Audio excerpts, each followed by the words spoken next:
Hello friends, your most welcome to this YouTube channel. So friends, आज हम discuss करेंगे class 3। इससे पहले हम 2 क्लास डिस्कस कर चुके हैं। आज हम क्लास 3 को डिस्कस करेंगे।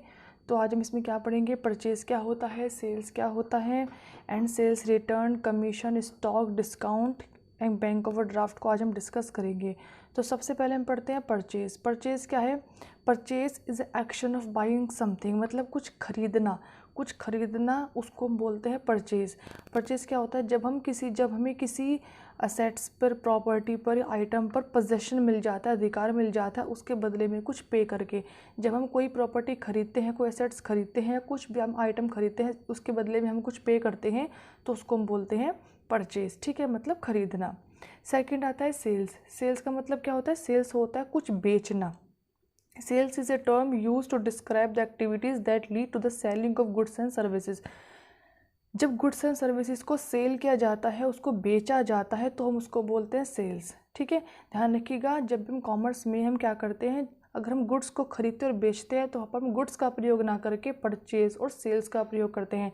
अगर आप गुड्स को खरीद रहे हो तो वहाँ पे गुड्स ना लिख के आप परचेज लिखोगे। अगर आप गुड्स को बेच रहे हो तो बेचने पर गुड्स ना लिख कर हम सेल्स का यूज़ करते हैं। फिर हम बात करते हैं परचेज़ रिटर्न की। परचेज़ रिटर्न क्या होता है? देखिए, परचेज़ रिटर्न का मतलब होता है जब खरीदा हुआ माल वापस किया जाता है। जब हम खरीदे हुए माल को वापस करते हैं तो हम उसको बोलते हैं purchase return. A purchase item being return is known as purchase return. जब खरीदी हुई आइटम को वापस किया जाता है तो उसको हम बोलते हैं परचेज रिटर्न। ठीक है, फिर आता है सेल्स रिटर्न। जब बेचा हुआ माल वापस आ जाता है, हमने कोई गुड्स सोल्ड किया, हमने कोई माल बेचा, जब वो हमारे पास मतलब सेलर के पास वापस आ जाता है तो हम उसको बोलते हैं सेल्स रिटर्न। आई होप आपको समझ आ गया होगा, बहुत ही सिंपल टर्म है।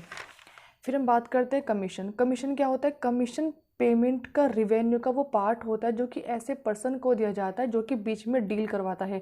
जैसे आपको कोई गुड्स खरीदनी है या कोई प्रॉपर्टी खरीदनी है, कोई प्रॉपर्टी बेचनी है, तो बीच में जो आपकी इस डील को करवाता है उसको हम बोलते हैं एजेंट, या कुछ भी जो मतलब ब्रोकर वगैरह होते हैं जो कि डील करवाते हैं।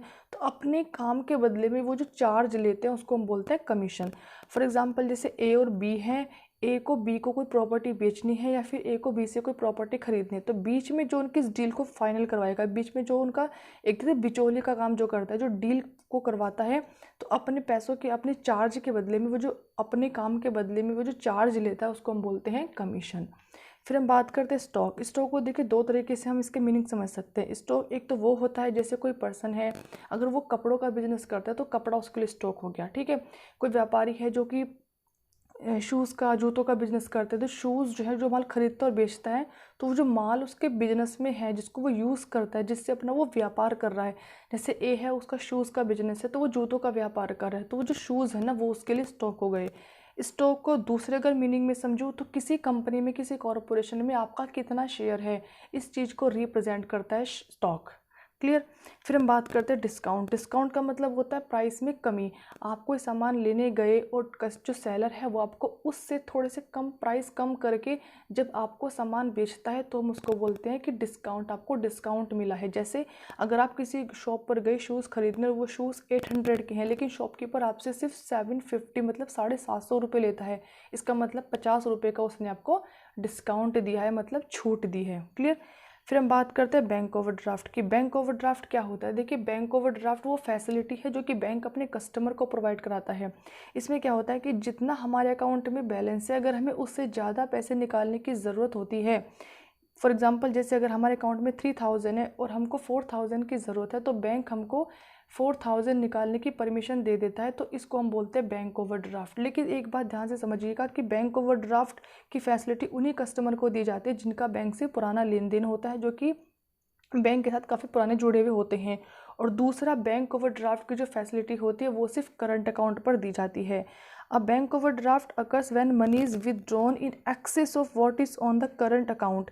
आपके करंट अकाउंट में जितना बैलेंस होता है, जब हमें उससे ज़्यादा निकालने की परमिशन मिल जाती है बैंक से, तो हम उसको बोलते हैं bank overdraft. This facility is provided by the bank under which customer can withdraw money more than there bank balance. तो इस फैसिलिटी में जो कस्टमर है ना, तो उनके अकाउंट में जितना बैलेंस है उससे ज़्यादा निकालने की उनको परमिशन मिल जाती है। लेकिन ध्यान रखिएगा, बैंक ओवरड्राफ्ट अपने पुराने कस्टमर को देता है जो जिनके साथ बैंक के पुराने लेन देन होते हैं। दूसरा, ये फैसिलिटी सिर्फ करंट अकाउंट पर ही दी जाती है। Okay. So friends, thank you very much. अगर आपको वीडियो अच्छी लगी है, कोई डाउट है, कोई क्वेरी है, तो आप कमेंट करके पूछ सकते हैं और हम धीरे धीरे सारे टर्म को डिस्कस करेंगे। उसके बाद हम धीरे धीरे अकाउंटिंग की तरफ आगे बढ़ेंगे। एंड देखिए, अगर आप पहली बार कॉमर्स को पढ़ रहे हैं तो इन टर्म के बारे में जानना आपके लिए बहुत ही ज़रूरी है। अच्छे लगे तो अच्छे कमेंट करके बताइएगा, कोई कमी है तो प्लीज़ आप हमें बताइएगा ताकि हम उसमें इंप्रूवमेंट कर सकें। Okay friends, so thank you, thanks for watching, have a nice day, thank you.